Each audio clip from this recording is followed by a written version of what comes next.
En prélude aux élections sénatoriales prévues le 2 février 2025, la Commission électorale nationale indépendante, CENI, a annoncé le lancement des opérations d'affichage des listes électorales provisoires des grands électeurs. Dans un communiqué daté du 17 décembre 2024, signé par le président de la CENI, Dagoy Abré, l'institution appelle à la vigilance des conseillers municipaux et régionaux, principaux concernés par cette étape cruciale. Les listes électorales provisoires ont été acheminées par voie postale au président des commissions électorales locales indépendantes, CELI, à compter du 18 décembre 2024. Selon les instructions, ces derniers doivent procéder à l'affichage des dites listes dans leurs locaux respectifs d'ici le dimanche 22 décembre 2024. Cet affichage permettra aux grands électeurs de vérifier leur inscription et de s'assurer de l'exactitude des informations personnelles figurant sur leur carte d'électeur. En cas d'anomalie telle qu'une omission, une inscription indue ou des erreurs dans les informations personnelles,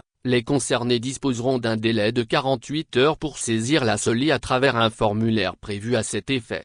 Conformément à l'article 55 de l'ordonnance N-003/PR du 5 novembre 2024 portant code électoral, les corrections demandées seront examinées par la CELI, qui devra établir un procès-verbal. Ce dernier, accompagné des formulaires de saisine des décisions, sera transmis à la CENI par les ajustements nécessaires. Cette étape est essentielle pour garantir un processus électoral inclusif et exempt d'irrégularité. Chaque grand électeur doit jouer pleinement son rôle en s'impliquant dans ce processus, a exhorté Dagoy Abré dans son communiqué. Ces préparatifs marquent une étape clé avant les élections sénatoriales, qui se tiendront le dimanche 2 février 2025. De 7h à 16h, dans les locaux des CELI. La CENI souligne que la réussite de ce scrutin repose sur l'implication active de tous les acteurs électoraux, en particulier les grands électeurs, chargés d'élire les futurs sénateurs.